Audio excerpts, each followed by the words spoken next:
Hello there, you beautiful people. My name is Willow's Duality, and welcome back to Supreme Commander Forged Alliance Forever for a Subpar Commander. And today, we're going to be looking at a 4v4 played on the map Diversity. It's going to be a fun match. It's going to have some low-level plays, a mix-in of some slightly higher-level plays, and it's going to have some interesting moments. So before we get into introducing our players, let's go ahead and do my normal spiel at the beginning of every cast, starting with like, subscribe, and comment down below with your favorite unit in Supreme Commander Forged Alliance Forever, and I will respond to those comments. And other than that, please consider clicking the join button and checking out my Patreon if you want to support the channel in a little bit more than just a viewership and subscription.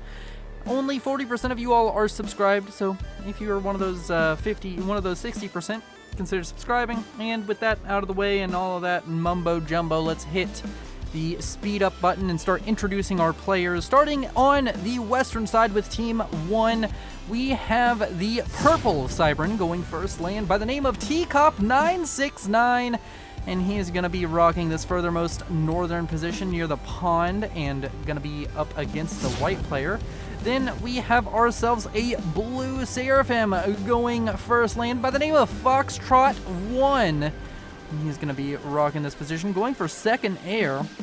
Then we have ourselves the gray Seraphim going first land by the name of Nogthar, and he's rocking it. And then down to the farthest south position for Team 1, we have ourselves an orange Aeon by the name of RLO. RLO and Nogthar, of course, channel supporters. They've been around for a little bit. And speaking of channel supporters, we have ourselves a pink Aeon going first land by the name of Wednesday, my dudes. I know he is in a lot of my games, and I think I've talked to him before. I think he follows the channel. Maybe he doesn't, but if he does, thank you. Go comment down below if you're Wednesday. I like playing with you. Up to the north, we have a red UEF by the name of Snowfire, who's gone first land.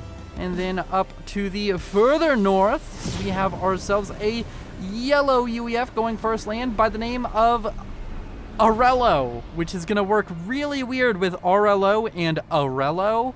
But I'll try and enunciate, I guess, or it's Aryeyo? If you do the two L's is a Y sound, Aryeyo? No idea. But then we have a white UEF, last but not least for the entire game, by the name of Dez, because I don't know how to say Dez.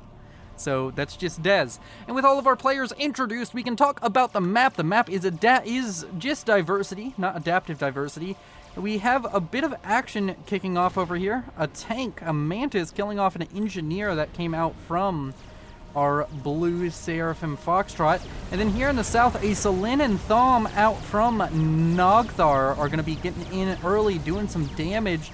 The Selin is just powering away at this mass extractor, decides to turn a little bit, and has a bit of an issue firing its gun. Yeah, that's not normal, isn't it? Don't worry, if your Selins have firing dysfunction, have a lack of performance, don't worry. It's completely normal. Stop playing Seraphim. With my PSA about Seraphim out onto the web, we can talk about the most beautiful and amazing faction, only played by one player this game.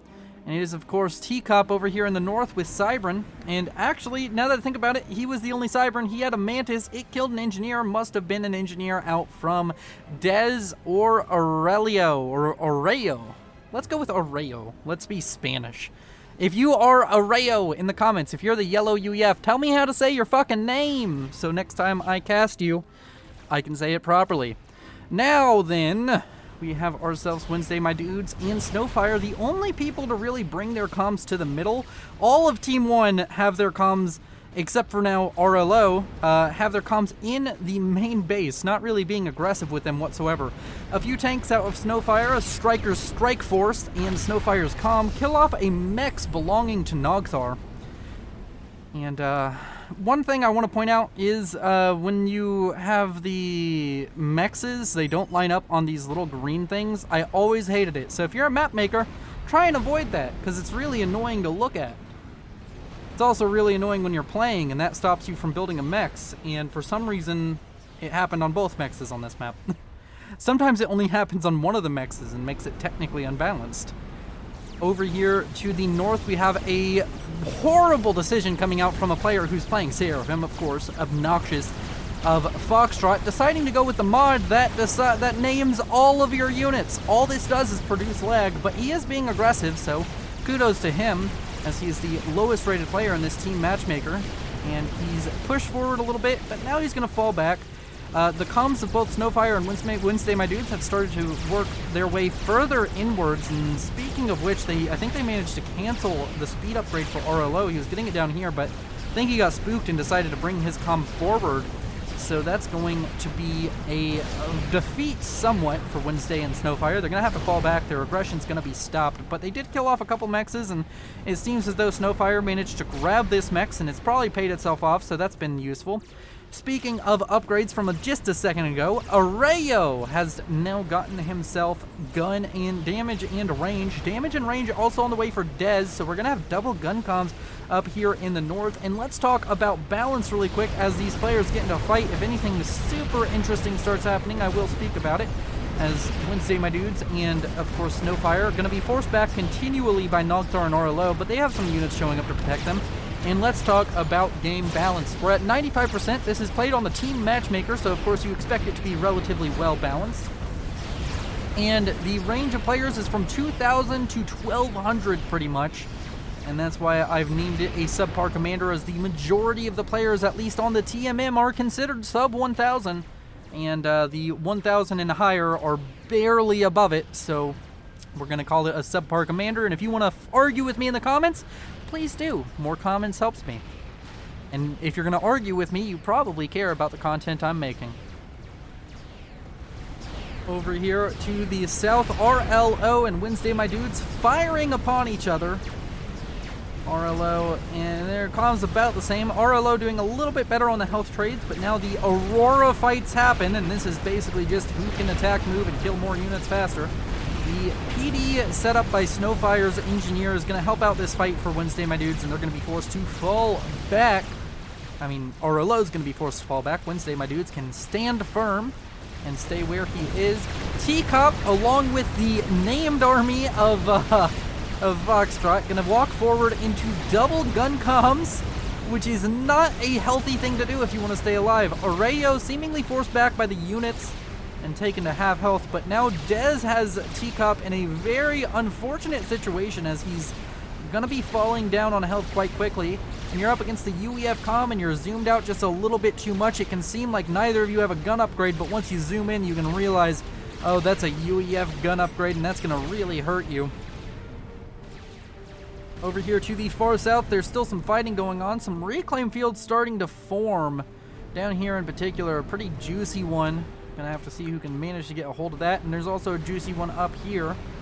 And reclaim also important. Speaking of it, let's go ahead and look at these players. Arrayo and Dez up here in the north have the best reclaim numbers, followed swiftly behind them with RLO and Nogthar. So it seems the players mirroring each other, doing the best in reclaim. Arrayo ahead of the pack by nearly 700 ahead of, or actually 700 ahead of every other player in reclaim. So he's doing quite good for himself. Overall mass generation, Arrayo and Wednesday My Dudes above 35. So is Nogthar above 35 mass a second. Snowfire, Teacup, RLO, and Dez all above 20 mass a second. Foxtrot, the only one lagging far behind at 17 mass a second. Going to be very far behind every other player in the game, but he does have a decent army, so he's invested in a lot of factories that I'm pretty sure he can't afford at the moment. Negative 71 mass. Holy cannoli. Guys, let me just, for the record, tell you the worst things you can do. One is install this stupid-ass mod that names all of your units and changes the names of them sometimes, which I'm sure doesn't help with the lag. And two is go into a 71 mass stall at freaking 9 minutes. No, stop it. Stop. You don't need this many factories. Get as many factories as you can afford, then pause a couple for mass extractor upgrades. This is entirely inefficient, and this is why you are at 233 ranking on the 4v4 team matchmaker. You would be negative if you were doing this with just mass extractor upgrades. But I'm done with my rant. But just like, it's not that hard. Look up here. If one of these numbers is red and it's sub 30 minutes, you're probably doing something horribly wrong. If it's flashing red especially, like really, really bad. Really bad job with the eco balance there for Foxtrot. But his comms up on the front. He has units. He's being aggressive. The question is, will it pay off? Will he be able to kill off one of his opponents? Dez falling quite low on HP, but there's a double gun comm situation here, and it can vary with overcharges. This can become a very dangerous situation for Foxtrot and Teacup, as neither of them have upgrades on the comm. The double gun should not be underestimated. They're also getting some ranks of veterancy now, and they're going to get some health regen, more than the base. And now Teacup running to the water as Foxtrot control K's. I believe. No, he still had health. He control K'd, and maybe a hopes to kill Dez. That doesn't even come close. I guess it was to kill all the units, but now Foxtrot is dead, and the only thing I can say about that is thank God that his units will no longer be continued to be named things. The base goes over to Nogthar because, of course, the superior version of the 4v4 team matchmaker, the one that does not have dual gap included, is the full share version. So thank you for agreeing with me, Balance Team and TMM designers, that full share is the better mode by putting the bad maps on the non-full share one. Nogthar over here in the center, getting plowed into by a couple of triads, and he's gonna have to fall back because of it. The triads not something you should take lightly whenever it's coming to destroy your comm. He has the gun upgrade. Does RLO also have a gun upgrade? I don't. I think he eventually got one. Did he? Or did he not? No, his comm never got a gun upgrade. Speaking of RLO, he's getting a pretty good trade over here on Wednesday, my dudes. I know we were talking about the north up there for a little bit, but as far as it goes, he's managed to kind of carve out a little area for himself down here, and he's up to T2 land, and he's really just causing issues with all of these hover units for the Pink Aeon. Of course, the Pink Aeon, being Wednesday, my dudes, can always build up himself his own little force of blazes and have a battle on the water without building any naval units. Seems as though there's a engineer coming out to claim the mass extractors of his enemies, or maybe just to build some very annoying emplacement. Speed on the way for RLO now. In the north, Teacup was forced into the water and then forced to come out of the water up here. Nogthar is still building some units. Or no, he's not building very many units. He's not using all of these factories. But then again, Nogthar, unlike Foxtrot, who admittedly played a pretty decent game. I mean, he went forward. He got rid of all of those units. He stopped the ability for his opponents to walk forward, at least for a little bit. Over here we have Nogthar. He's balancing his eco pretty well, so the factories that can produce over here are producing, and he's going to have a lot of factories for when he has a better economy. I mean, we might see mass Ilsheva become a real thing for him, because he's going to be on a very strong economy for a nice while. But Areo, eco whoring like a madman, has even more eco right now than Nogthar, and overall Team 2 nearly doubling the eco of Team 1 at 175 mass a second versus 115 for Team 1. So these players out from Team 1 need to come up with some kind of solid strategy for stopping their opponents from just ecoing out of their mind, and put some pressure on with the eco they've invested into units, or they need to eco themselves. Over here in the center, Areo is pushing forward, but at the same time, there's an attack coming out from the units of RLO, and we're going to go ahead and look at both at the same time. I would like it if I could get some of this going on. The attack coming out from Areo is doing quite well. Going to be running into the comm of Nogthar, which means that this attack's probably going to be halted pretty soon. There's an upgrade on the way for Dez. What upgrade might that be? It's Nano Repair. And the units out from RLO have managed to make their way to the back lines And it looks as though Snowfire is going to lose all of the progress he has. He has a T3 Mex. I don't even know if that was a mistake or an accident, but even if it wasn't on purpose, no mass storage. But a T3 Mex going down means that Snowfire is going to drop drastically in his mass value. He's going to lose all of his upgraded mexes. He's going to be shut down to just a couple T1 mexes after this. And then in the western side, to the west of this, Dez forced to, or no, he finishes nano repair, but now he's under a lot of threat by units out from T-Cop. And these blazes just going to be able to roll through. Are they going to be able to get the T3 mass extractor? I would stop to kill that personally. And it seems as though RLO realizes that that mass extractor is T3 and these are just T2 units. He stops. The blazes are going to take a while to die. They're going to take a while to kill the mass extractor as well. Over here, Dez under a bit of threat, but I don't think there's enough here to kill him off, especially with the assistance out from Arayo. Nogthar pushing forward towards Arayo himself. He has the gun comm. He's going to be able to fight off. There's a little bit of triad pressure coming out here. There's some Ilshavas in the mix along with all of the T1 units. The T3 Mex goes down for RLO. Arayo now under heavy fire from Nogthar. Dez also not necessarily in the best position to help out his teammate. He's now stuck down at the bottom of this cliff. He can't get up here to help against the pressure out from Nogthar. Arayo in a terrible position. His gun comm doing everything it can to kill off some of these units, but the Ilshavas are just going to be such a problem. And Nogthar with 4 ranks of veterancy already back up to full health. Arayo gonna go down here at the 15-minute and 23-second mark. And Nogthar going to claim his first scalp, and now he's in prime position to do the exact same thing to Dez. Dez going to be under huge fire now as Nogthar's comm is basically full health, and he's up against Dez, who is at like a third of his HP pool. Of course, nano repair going to be helping out a lot in this fight, but there's actual units that are showing up for Nogthar, and they show up first. And of course, the T1 artillery fire, so deadly to comms, can deal so much damage in such a short time. Nogthar still pushing forward. Dez forced to overcharge. Dez is going to go down swiftly after Arayo, and that's going to be a double scalp coming out from Nogthar. Nogthar, the man on a mission, absolutely destroying the players out from Team 2. And now Team 2 in a desperate situation.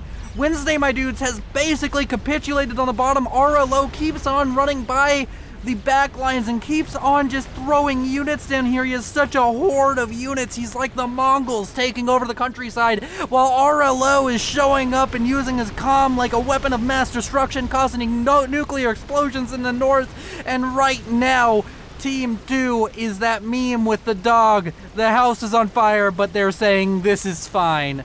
And oh my word, the blaze got in and even did some damage to the former economy of Arayo, and this entire base now belonging to Wednesday, my dudes. Wednesday, my dudes, gonna have to do a lot to defend this. Snowfire showing up with a ton of units trying to kill off the blazes, who are still on a rampage, pillaging the backlines and pillaging the economies. RLO getting so much value. 4 veterancy blaze, 3 veterancy, 5 veterancy, 5 veterancy blazes. These blazes might even be able to run away. They're killing off all of the units that come. They are conquering everything before them and taking no prisoners except for this blaze. That blaze was special, but these 3 blazes, the blaze strike team from hell, they will take no prisoners. And in a matter of a few minutes, this game went from a calm standard mid-game to an absolute clown fiesta with crazy shit happening. But Team 1 in a amazing position. The only thing they're down on right now is economy, but that might quickly change as Teacup gets more units into the former main base of... Whose is this? This was Dez's main base, and this was Arayo. Snowfire gifted all of these bases, gifted all of this. Of course, he's a UEF, so it's triple UEF bases. This is going to be very easy for him to manage. It's easier to manage bases when they are all the same faction. And he's going to be able to go ahead and get back out onto the field and maybe even be able to re-expand to all of these little mass extractors, take it all over. But that requires a lot of APM. And I know that Team Matchmaker isn't necessarily the best gauge of skill, as these players could just be new, as Team Matchmaker is relatively new, but 567 rating is not a lot to go on. It's not a lot of APM to have faith in. But Wednesday, my dudes, I know myself, is about 1100 rated, and he's only 593, so we could see the same sort of situation forming.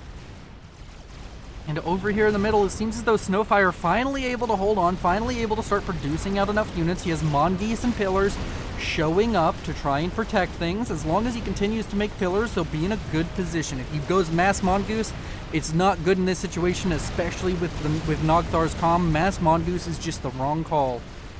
Maybe if you're going up against T1 units, and maybe if you're on T2 and you're willing to micro them, but I don't think they're good against very heavy Rambo comms.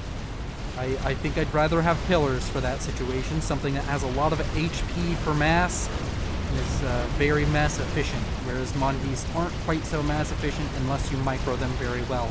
And now Snowfire pushing on the north, going to be able to push in quite far, but as the Comm of Nogthar finishes up Nano Repair and starts walking forward with its 4 ranks of veterancy and its 94 health a second, it's going to be hard to make any more ground. But at least he's pushed Teacup back a little bit. I'd like to see some units come over here to the north, try and get some economic rating done, as has RLO not too long ago. RLO did leave a lot of reclaim behind, but that's not necessarily the greatest positive thing to try and point out whenever your opponent knocks out all of the eco he comes across.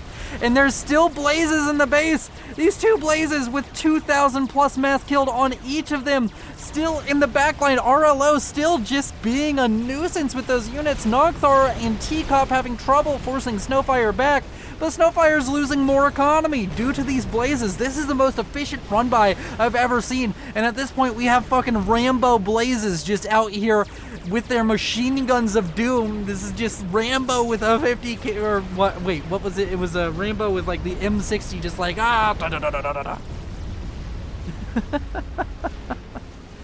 And oh my, Snowfire looking very much so worse for wear. Team 2 as a whole looking worse for wear. Team 1 now ahead economically.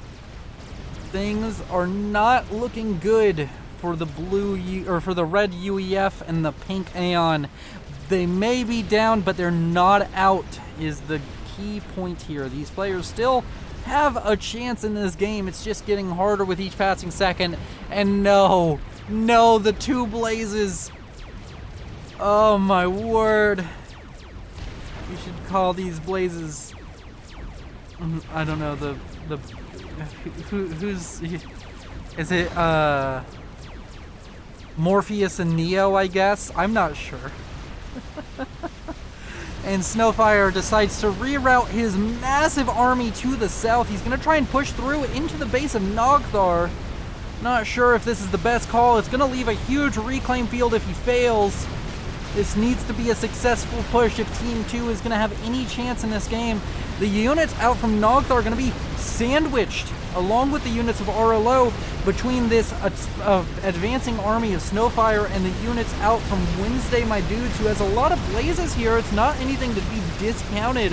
Snowfire continuing to push forward. He's now pushing forward into some thrown up PD, and Nogthar is hastily thrown together. These UEF units continuing to push in, continuing to fight for their right to party. And overall, it's going to be a bloody battle, but all it's going to do is leave a ton of reclaim for Team 1. Did not kill a single mechs, did not take out any key infrastructure.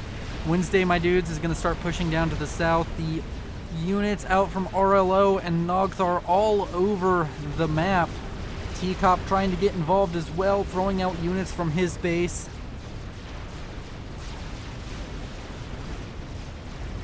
Snowfire trying to drown the enemies in the blood of his units, but unfortunately his units don't bleed, so it's more like the motor oil and servo juice. I don't know. Hydraulic fluid just being thrown at the enemy, trying to lubricate their enemy so much that they fall apart. Oh my god. I should just shut up. I should just shut up. That's what I'm gonna do. I'm gonna shut up. Units out from Teacup moving north. The hero Blazes are still alive! Oh my god, they're still just here! They're going up against T2 units now, they just don't care! Are these being actively microed? Oh my god, RLO, the madman, actively microing the two blazes, both of which over 2,000, one over 3,000 mass killed, both near that 3,000 mass killed mark, and now gonna be going down after a hard-fought battle. The heroes of the day, the hero blazes, microed to the very end by RLO, the mad lad, as he continued to fight with those till the very end. They wreaked so much economic devastation and left fire and death in their wake, and they will be remembered fondly. In the comments, go name those two blazes for me.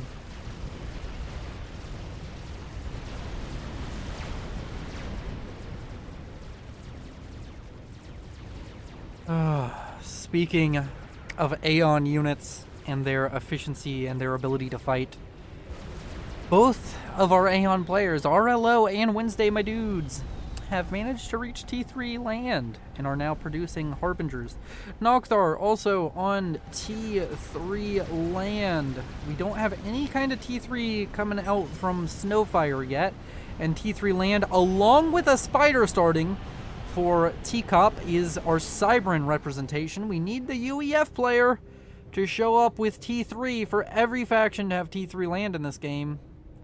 I believe Aeon, Cybran, Seraphim. Yeah, the UEF player, if he reaches T3 land, which I don't even know if the upgrade is on the way, wouldn't be surprised, but at the same time, it might be something that he would find kind of taxing. Don't know how his economy is, but overall, Team 2 ahead economically. Wednesday My Dude's ecoing quite hard himself. And of course, Snowfire, with controlling 75% of his team's base, doesn't necessarily have to eco hard. As long as he can eco a little bit, he will be in a good position. He also has T2 Navy. Governor is going to be producing on the northern side. That's going to be damaging to his opponents. And this large T2 UEF force, it's still going to be a very effective fighting force for the time being, as his opponents just now reaching T3, not going to be fielding too many T3 units. But every time Nogthar and RLO respond to all these units out from Snowfire, it seems as though Wednesday My Dudes is able to push up a little bit more and get a little bit more territory. There's a large hover army over here that could be threatening to do a run by right now. Doesn't seem that that's in the cards at the moment for RLO. He's working on something else. His comm, which is a double Aeon gun comm, going to be coming over here to the north, try and assist his friend and ally Nogthar, who also has a pretty beefy Rambo comm against the red wave that is this attack coming out from Snowfire. Snowfire putting out an admirable job managing 3 bases and the armies that come with it, building more Mongeese than I would necessarily be happy with, but he is building a lot of units to be in front of his Mongeese as well as those parashields. The units out from RLO showing up to help out. The units in the back line for Nocthar are going to be able to protect against Wednesday My Dude's advances and also possibly deal some damage to the back of Snowfire's force. And Snowfire's force kind of just dealt with pretty easily by the units out from Teacup, Nogthar, and RLO working together. Harbingers, though, in the south, making huge inroads towards the base of RLO, and Nogthar could deal some economic damage relatively soon. There's going to be a lot of Ilshavas and some Othams showing up for Nogthar to try and deal with this. I'd really like to see Snowfire just push south right now really hard, or push really hard to the west. Just push really hard right now. Your ally has a chance to make some inroads. If you keep up the aggression after regrouping here in the middle, you might have a chance to deal some economic damage. You're already ahead, you're no longer ahead economically. They were for a moment. I wonder what's changed that. I think Team 2 is ahead economically. Let's go ahead and look at Reclaim really quick. Wednesday My Dudes and Snowfire ahead by a large margin. 7,000 mass between Nogthar and Wednesday My Dudes, and that's the smallest gap between Team 1 and Team 2. overall mass generation, both Wednesday, my dudes, and Snowfire in the lead economically with 157 and 105 mass, respectively. And the units, these Harbingers out from Wednesday, my dude, starting to push forward towards the base of RLO, might be able to get some significant damage done. And of course, Snowfire doing what I said I think he should. He's gonna lose a lot of units doing this, but the heavy push to the south and even throwing some units to the west over here gonna mean a lot. The Harbingers over here have now pushed RLO down to his core mexes. And Nogthar under a lot of threat. I think an experimental just finished. Yes, the Monkey Lord is done for Teacup.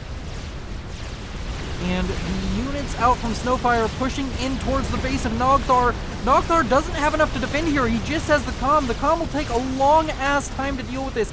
All of these T1 units, sure, they're only a couple shots, but there's so many of them, and the comm only fires so quickly. In the south, the Harbingers of Wednesday, my dude, is going to be cleaned up, but all of his reinforcements will be able to help Snowfire, assumedly. And it now seems as though that pathfinding might have this peter out for Snowfire. These units are just getting stuck on these cliff edges. A GC now on the way for Wednesday, my dudes.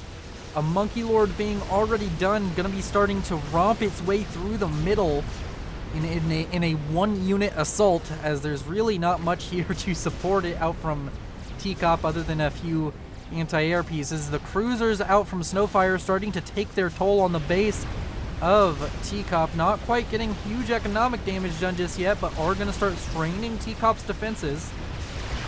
The Monkey Lord shows up over here, going to be running into the massive units out from Snowfire.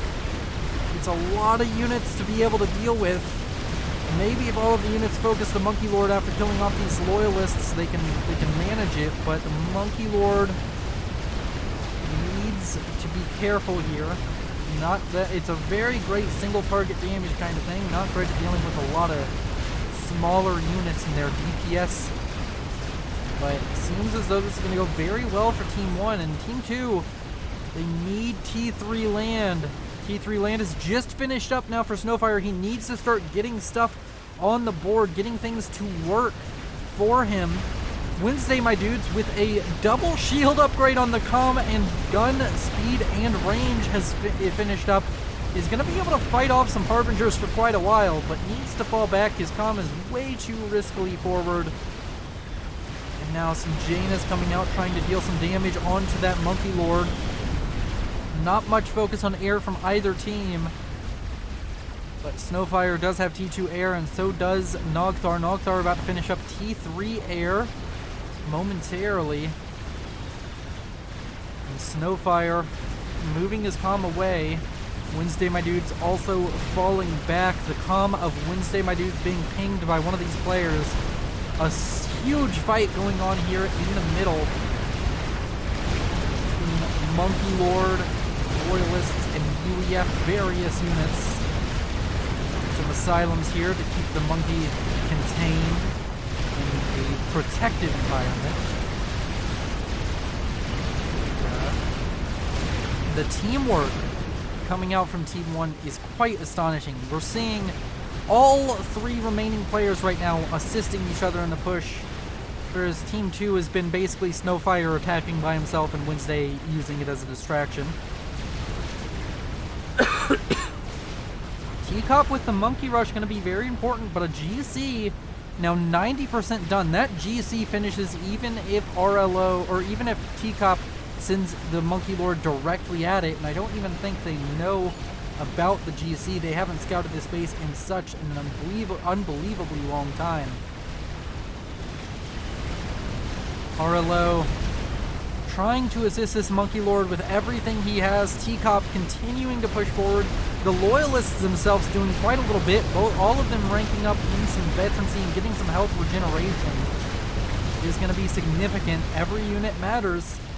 And down here to the south, Harbingers having a disagreement with the cliff, I thought, but nope, they did not. The GC has finished. The question is, this Monkey Lord is probably going to kill off all of the base up here. Do you send the GC on the attack, or do you just play defense and try and deal with the Monkey Lord. I think the Monkey Lord, no matter what you do, is going to kill off a lot of the base of Snowfire.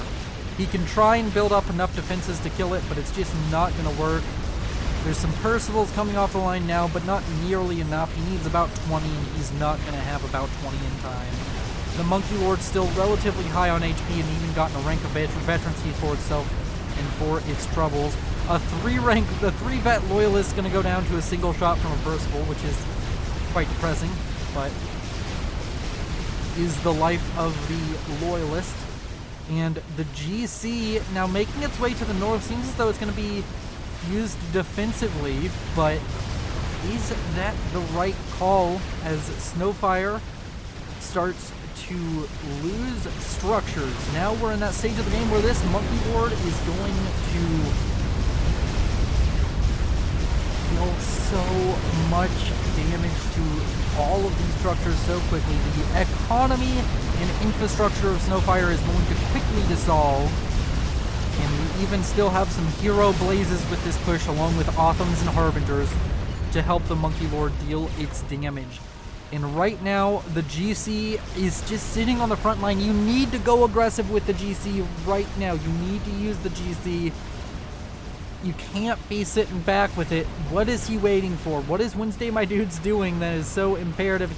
Maybe he's microing these Harbingers, but that's not what you need to be doing with your Harbingers right now. You need to be using the GC. He's going to use the GC and gun combo that he has to try and fight his way through the middle right now, and there's really not much in his way. Nogthar, his comm is kind of vulnerable. RLO's comm is up to the north. It's not going to be able to help whatsoever. And Wednesday My Dudes with the double shield upgrade and the Galactic Colossus is going to start pushing forward. We have Volthus now on the way for Nogthar. The Monkey Lord has pushed south, is going through the main base of Snowfire as we speak. Snowfire needs to find a way to not be near this. Probably running to the water is your safest bet. And right now we're in a base trade scenario where these players are just going to have to try and kill each other's bases. And that, if Wednesday My Dude doesn't just go for the straight out attack with the GC and his Harbingers, it's quite the silly move. His main base is going to be under threat. He's trying to throw up a point defense and other things as quickly as possible to make killing off his base as difficult as possible. But these Autumns alone would seemingly be enough. Maybe if he gets up a bunch of T1 PD, he can stall out this attack. But the GC starting to push in. The Monkey Lord pushing towards the center, seemingly going after maybe the comm of Wednesday My Dudes. The GC now going to be getting to the base of Nogthar. There's going to be some Volthus thrown at the GC. Is it going to be enough? Is there going to be any anti-air to deal with this? Any kind of response out from Team 2? These Volthus could be infinite DPS. It'll take them a while, but they could burn through the GC eventually. Instead, going to focus on the comm of Wednesday My Dudes. I think this is actually a mistake. If you kill Wednesday My Dudes, the GC just gets transferred and you kill off all of your Volthus, and your T3 Air HQ is about to go down. No, this is a mistake. Nogthar, don't do it, man. The comm isn't worth it. Kill the GC. Kill the GC. You just lost your T3 Air HQ. Do not kill the comm. The comm is not as much of a threat to you losing this game as the GC is. The GC wins against the Monkey Lord. The GC wins against what you have on the field right now, and you are quickly running out of production structures as the Harbingers take out the base of RLO. Teacup, the only one unassailed from this position, but he has a lot of units coming in, and he also has these governors to contend with. The comm of Snowfire has fallen back into this pond after being threatened by the Monkey Lord. Almost all of the bases on the eastern side have been cleaned up, and they just kind of don't exist anymore. Wednesday My Dude's going to lose his comm now. Wednesday My Dude goes down to the Volthus eventually, but now there's just nothing to deal with this GC. This GC is an immovable object, and the Monkey Lord seemed like an unstoppable force, but I think that might have sealed the game in favor of Team 2. Team 2 has a GC, Team 1 has a Monkey Lord that's at half health. Sure, it has a lot of veterancy, it'll heal up quickly, but the GC will be able to stay alive almost indefinitely. It's going to get a ton of veterancy from walking north. There's not enough here to stop it. Another Monkey Lord on the way for Teacup, but he just doesn't have the economy for it. 36 mass a second? Are you kidding me? Even with help from Nogthar, you're not going to finish this. Nogthar has 8 mass a second. These players do not have the economies to deal with this. Snowfire in a bit of a risky situation, as he's gonna have to deal with all of these units coming. He's gonna have to deal with possibly multiple comms in this pond. Where is the comm of RLO? Nogthar has built an experimental unit. What has Nogthar built? Nogthar got the Monkey Lord. Why did he get the Monkey Lord? Why did T-Cop send the Monkey Lord to Nogthar? Is he just not sure what to do with it?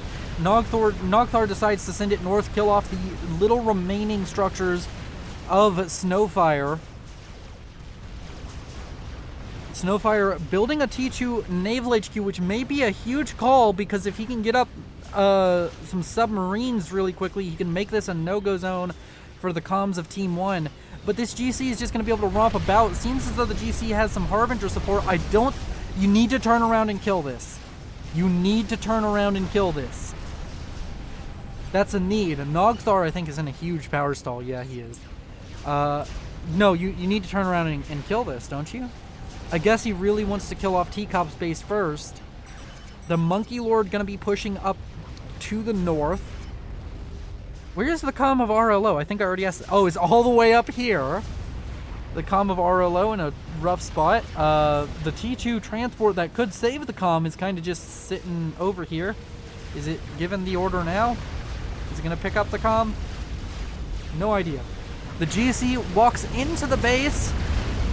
Wow, still some named units from that mod that Foxtrot had such a long time ago. Any named units back here? No, those are the last ones and they're dead now. GC gonna kill the unborn Monkey Lord. It's quite a sad situation. The Monkey Lord that Nogthar now controls is gonna be pivotal. The comm is on a transport. The comm of T-Cop is a bit doomed because it goes into the water, it dies. It stays out of the water, it dies. That's probably an ECU, Wednesday my dude says.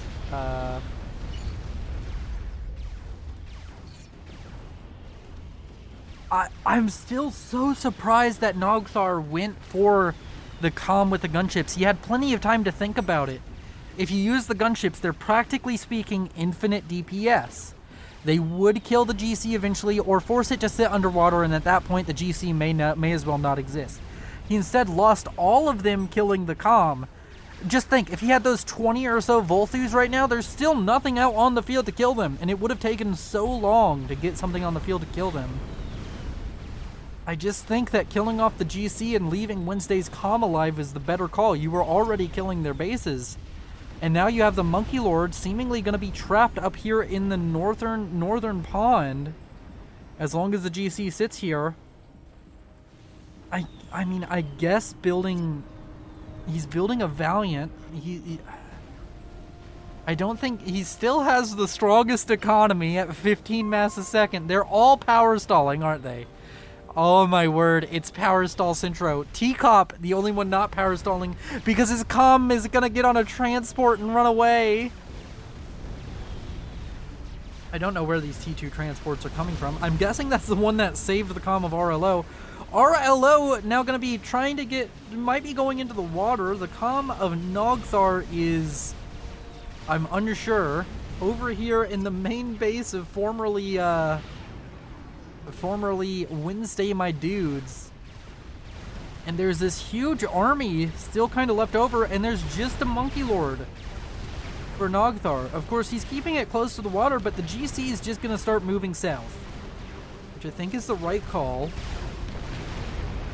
Snowfire putting on a huge performance, and I think that Nogthar, you've been a supporter of me for so long, but that was such a bad mistake. I love you, man, but kill the GC before you kill the comm. The comm can't kill bases as well as the GC.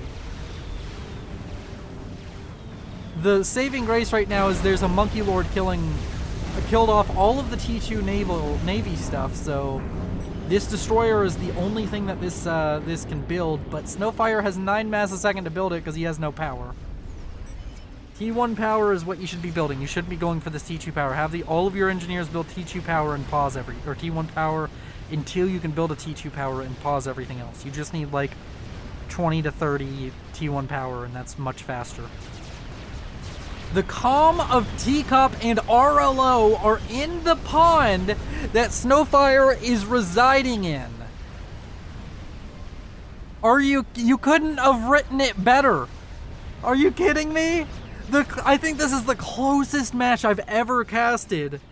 But I think it's over. I think Snowfire just wins. Snowfire just brings the GC back down. He's killed pretty much every structure that's belonged to Team 1 has been killed by the GC.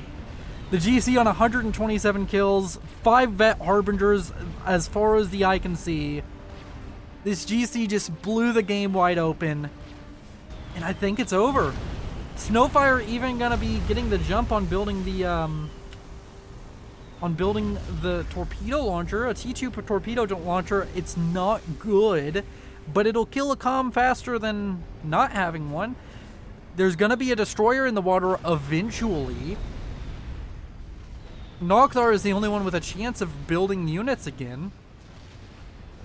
Nogthar now has the Monkey Lord coming out of the water. I think he should go over here and kill this. He knows he didn't kill the entire base. Go kill it. Go kill the base, and then later on you can try and figure out a way to kill off Snowfire's comm. The comm of RLO and Teacup sitting here, maybe if they worked together they could get a torpedo upgrade on Teacup. Are you not allowed to reclaim things that aren't finished yet? I think they're trying to reclaim the torpedo launcher and can't yet. Use the GC to defend what little base you have left and use the land units to wipe out Gray in the south there. The GC, I don't know if that's the right call. The GC is going to be, if you move the GC away, you have that risk of these players coming back onto land. And sure, you're like, I have this. I know I'm omnipotent, but they do know there's a Monkey Lord rooting about. They have no idea where the Monkey Lord is currently without scouting, and good on them for building scouts. They're killing off the last remaining structures of RLO here in the north. Nogthar, all of the remaining comms are in this pond.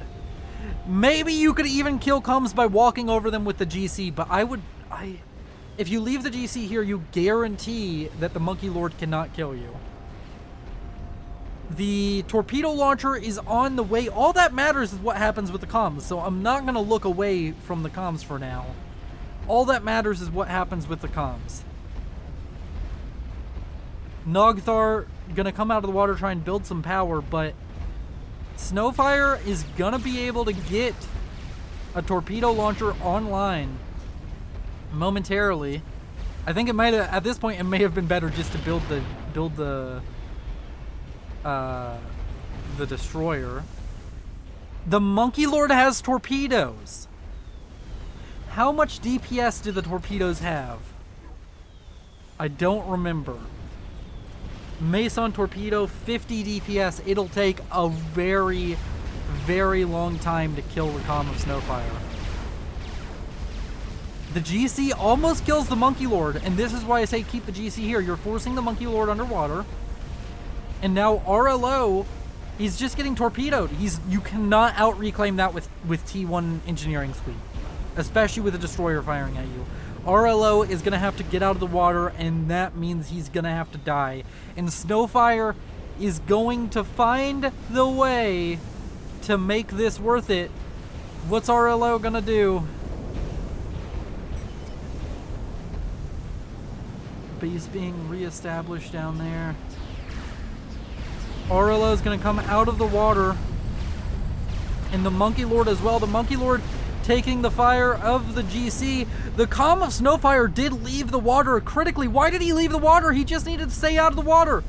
That's all he needed to do. The Monkey Lord. Is the Monkey Lord faster than the GC? I think the Monkey Lord is a faster unit than the GC. Oh no! No, Snowfire! You left it! Do you have a T2 transport? Can you get a T2 transport? No, Snowfire! He doomed himself to die by leaving the water. He tried to run away. It didn't work.